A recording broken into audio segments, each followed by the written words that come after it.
চিকিৎসকের মৃত ঘোষণার পর ধর্মীয় রীতি মেনে হয়েছিল কবর খোঁড়া। শেষ মুহূর্তে সরকারি হাসপাতালের অ্যাম্বুলেন্স টেকনিশিয়ানের পেশাগত দৃঢ়তায় প্রাণ বাঁচল 14 বছরের কিশোরীর। চাঞ্চল্য কাঁথিতে প্রাইভেট চিকিৎসকের মৃত ঘোষণার পর সৎকারের প্রস্তুতি, এমনকি কবরও খুঁড়ে ফেলা হয়েছিল। কিন্তু শেষ মুহূর্তে সরকারি হাসপাতালের এক আইসিইউ অ্যাম্বুলেন্স টেকনিশিয়ানের তৎপরতায় মৃত্যুর মুখ থেকে ফিরে এলো 14 বছরের এক কিশোরী। জানা যায়, পড়াশোনা নিয়ে পারিবারিক অশান্তির জেরে বিষ পান করে এরা ফতেপুর গ্রামের 14 বছরের কিশোরী। তাকে প্রথমে তমলুক মেডিকেল কলেজ হাসপাতালে রেফার করা হয়। তমলুকে পৌঁছানোর পর চিকিৎসকেরা অবস্থার আরও অবনতির লক্ষ্য করে কলকাতায় রেফার করার পরামর্শ দেন। তবে পরিবারের আর্থিক ও শারীরিক দুশ্চিন্তার মধ্যে তারা তমলুকের একটি বেসরকারি নার্সিংহোমে নিয়ে যান কিশোরীকে। অভিযোগ, সেখানে অ্যাম্বুলেন্সে থাকা অবস্থায় এক চিকিৎসক চক্ষু পরীক্ষা করে তাকে মৃত ঘোষণা করে। পরিবার কাঁথিতে ফিরে এসে আরও এক চিকিৎসকের কাছে থেকেও মৃত্যুর নিশ্চিত ঘোষণা পায়। বাড়িতে ফিরে ধর্মীয় রীতি অনুযায়ী আজান পড়া, মাইকে মৃত্যু সংবাদ প্রচার হয়, কবর খোঁড়ার কাজ সম্পন্ন হয়। তবে অ্যাম্বুলেন্স টেকনিশিয়ান রবীন্দ্রনাথ মণ্ডল যন্ত্রে প্রাণের ক্ষীণ স্পন্দন দেখতে পান। তাঁর জোড়াজুড়িতে শেষবারের মতো কিশোরীকে কাঁথি মহকুমা হাসপাতালে নিয়ে যাওয়া হয়। সেখানে আইসিইউতে ভর্তি করে চিকিৎসা শুরু হতে ধীরে ধীরে সাড়া দেয় সে। 7 দিন পর সম্পূর্ণ সুস্থ হয়ে হাসপাতাল থেকে ছাড়া পায় কিশোরী। প্রাণ ফিরে পাওয়ার আনন্দে কিশোরী নিজে মালা পরিয়ে সম্মান জানায় টেকনিশিয়ান ও চিকিৎসকদের। ঘটনাকে ঘিরে এলাকায় চাঞ্চল্য ছড়ায়। হাসপাতাল সুপার অরূপ রতনকরণ জানিয়েছেন, লিখিত অভিযোগ পেলে বিষয়টি তদন্ত করে প্রয়োজনীয় ব্যবস্থা নেওয়া হবে।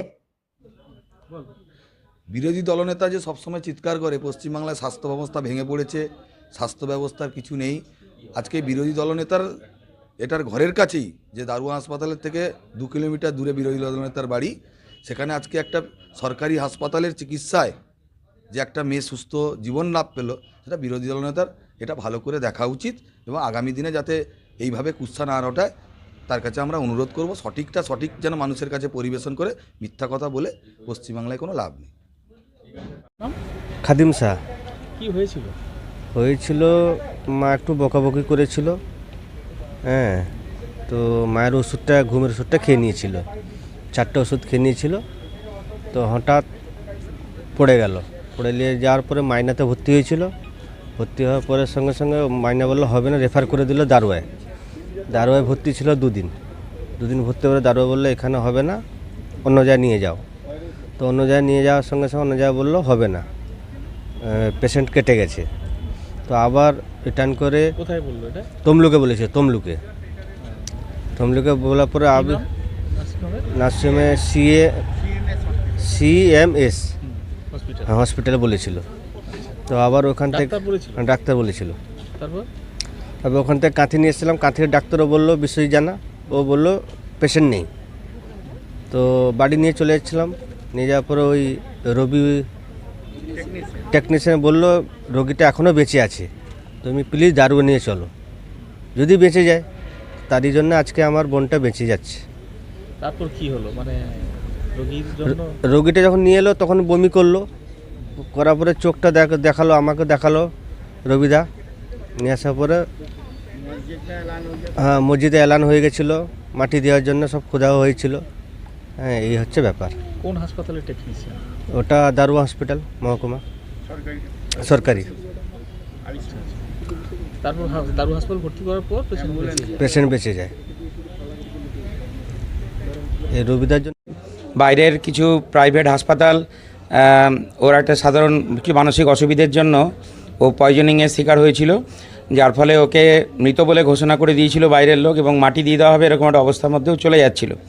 তো আমাদের যে আইসিইউ যে টেকনিশিয়ান, আইসিইউ ভ্যানের, সেই আইসিইউ অ্যাম্বুলেন্সের টেকনিশিয়ানের কৃতিত্বে তাকে পুনরায় আমরা আমাদের যে HDU বিভাগ আছে, এই হাই ডিপেন্ডেন্সি ইউনিটে ভর্তি করে তাকে সুন্দরভাবে চিকিৎসার মাধ্যমে সে যে বেঁচে আছে, এইটা শুধু নয়, সে আজকে সুন্দরভাবে আনন্দের সঙ্গে বাড়ি যাচ্ছে সম্পূর্ণ সুস্থ হয়ে। তাকে আমরা তার সুন্দর ভবিষ্যৎ এবং উজ্জ্বল জীবন কামনা করছি। এরা আমার পূর্ব পরিচিতও বটে, মাঝনায় দীর্ঘদিন থাকার সুবাদে আমি এদের সঙ্গে পরিচিত। তো সেই হিসাবে এটা আমার ব্যক্তিগতভাবে অত্যন্ত আনন্দের দিন, এবং তার বাবা মাকে আমি অনুরোধ করব যে মেয়ের সঙ্গে কথা বলে ঠিকমতো যাতে সুষ্ঠুভাবে সে মেয়েকে রাখতে পারে। এবং আমাদের এখানেও যে মানসিক বিশেষজ্ঞ আছেন পন্না ম্যাডাম, তার সঙ্গেও আমি যোগাযোগ করিয়ে দেবো, যাতে করে ওনার প্রপার কাউন্সেলিং হয় এবং মেয়ের যাতে মনের যে কষ্ট দুঃখ সেগুলো যাতে দূর করতে পারা যায়। যাই হোক, সার্বিকভাবে এটা অত্যন্ত ভালো জিনিস, এবং সরকারি একটি হাসপাতাল, কাঁথি মহকুমা হাসপাতাল, তারা তাদের ক্ষমতার মধ্যে থেকে এই ধরনের একটি মৃত ঘোষিত হয়ে যাওয়া মেয়েকে যে আবার পুনরায় সুস্থ করে তার বাড়ি পাঠাতে পারলো, এটা আমি সরকারি তরফ থেকে পশ্চিমবঙ্গ সরকারের তরফ থেকে বাড়ির লোককে অত্যন্ত ধন্যবাদ জানাচ্ছি এবং নিজেও গর্ববোধ করছি যে এরকম একটি সরকারি হাসপাতালে অধীক্ষক হিসেবে থাকতে পেরে।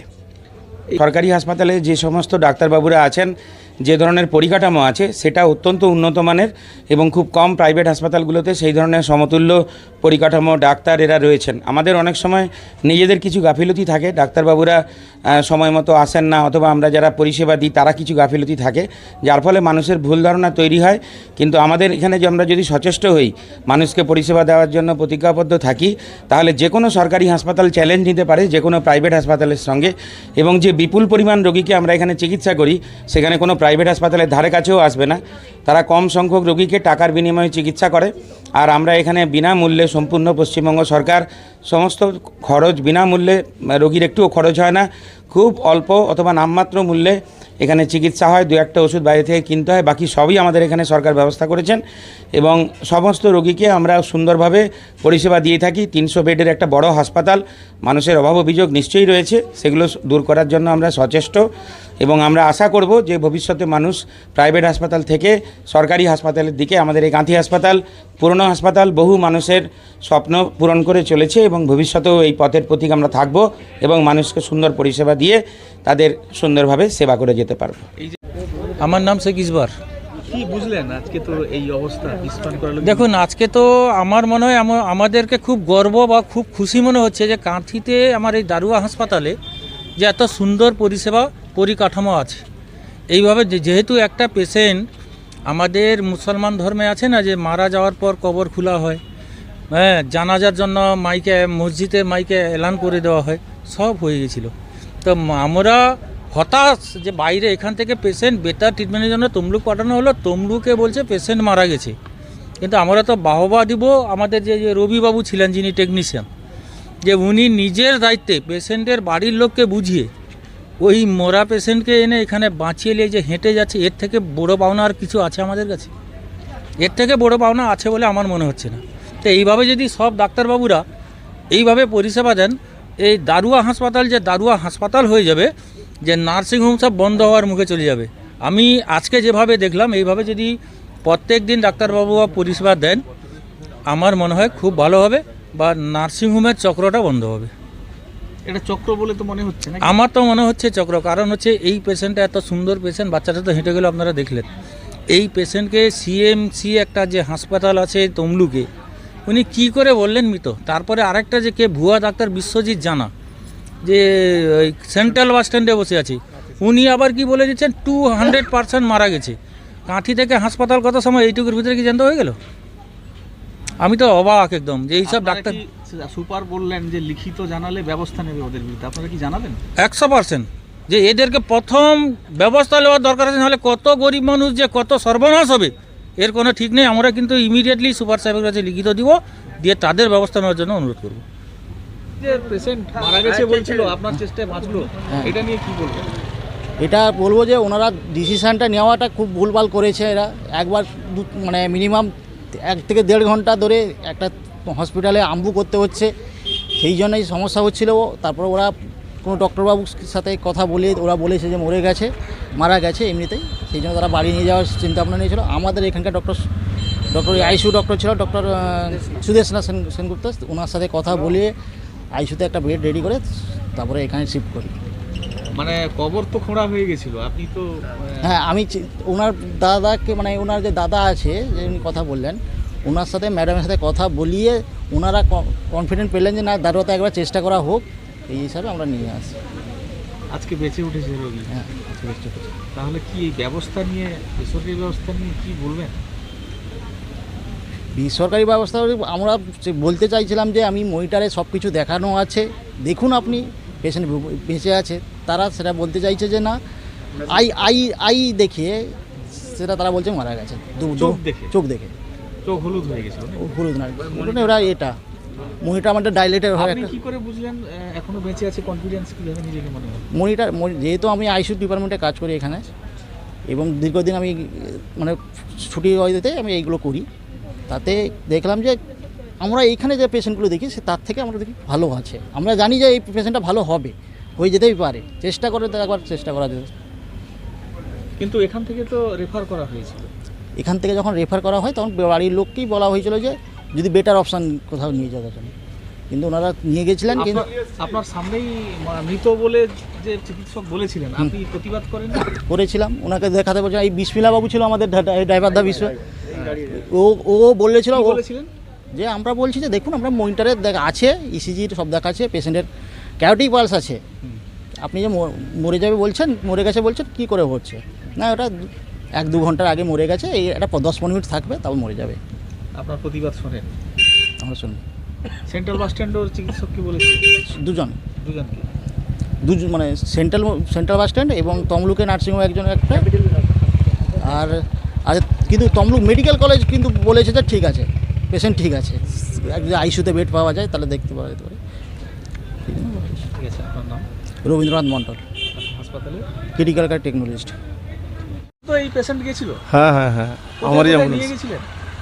গিয়েছিলাম তমলুক মেডিকেল কলেজে, ওখানে বললেন উনি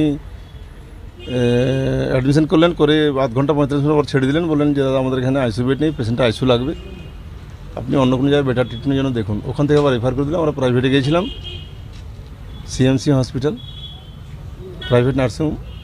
ওখানে ডাক্তারবাবু বললেন যে এমনি এক্সপায়ার করে গেছে। আমরা নিয়ে পালিয়ে এলাম, নিয়ে এসে সেন্ট্রাল বাস নিয়ে গেলাম, ডক্টরবাবু দেখালাম, উনি বললেন যে 200%ই এক্সপায়ার মারা গেছে, এই পেশেন্ট বেঁচে নেই। তো বাড়ির লোক নিয়ে যাচ্ছিলো, ওর বাড়ি মাইনা সাইটে, তো উনি মুসলমান লোক ছিলেন পেশেন্টটা, উনি তার সিস্টেমে বললেন যে মাটি ফাটি যেভাবে হবে, মসজিদে মাইকিং হলো, খবর খোলা হলো, যে সিস্টেমে ওটা হয়ে গেছিলো। আমাদের গাড়িতে রবিদার টেকনিশিয়ান ছিলেন, উনি বললেন পেশেন্ট মারা যায়নি, পেশেন্ট 100%ই বেঁচে আছে। স্যার দেখুন আপনি বিপি টিপি চলছে, আপনি কী বলছেন মারা গেছে, আপনার মেশিন খারাপ আছে, বিপি চলবে। পেশেন্টকে আমরা মাইনার পেরিয়ে গেছিলাম, তারপর ওখান থেকে ঘুরিয়ে নিলাম, তার হসপিটালে ভর্তি করেছিলাম, আজকে তার ছুটি হলো। এরকম পেশেন্ট সুস্থ হয়ে অনেক দিন তো আপনি অনেক পেশেন্ট ক্যারি নিয়ে যাচ্ছেন, এরকম এর আগে কখনো দেখেছেন? না, এই কেস ঘটেনি, এরকম হয়নি, এই কেস ঘটেনি, মানে নতুন দেখলেন? এটা ফার্স্ট। মনে আনন্দ তো হচ্ছে? প্রচুর আনন্দ। আমি তো সেদিনকে রাত্রে ঘুমাইনি, তার যখন বমি করলো 5-7 মিনিটের মধ্যে যখন বমি করলো মেয়েটা, আমি তো সারা রাত ঘুমাইনি, আমার মানে আনন্দ দিতে ঘুমাইনি, নিজেকে নিজে আমি এত মানে হয়ে গেছি যে ঘুম আসছে না, কিছুতেই ঘুম আসছে না। মানে মরা পেশেন্টকে হ্যাঁ ডক্টর বলেছেন মারা গেছে, তো আমি আর কি বলবো, আমার তো কিছু বলার নেই। কিন্তু টেকনিশিয়ান আবার বলছেন যে 100%ই বেঁচে আছে, মরেনি, কিন্তু মরলে মরতে পারে, কিন্তু এখন মরেনি, এই মুহূর্তে তার পিপি চলছে, পালস চলছে। আর স্যার তর্ক করছে ডাক্তারের সঙ্গে, স্যার যদি মানুষ মরে যায় তার পালস চলে? ডাক্তারবাবু তখন বলছেন আপনার মেশিন খারাপ আছে স্যার, আপনি মেশিন চেঞ্জ করুন, পালস উঠবে না।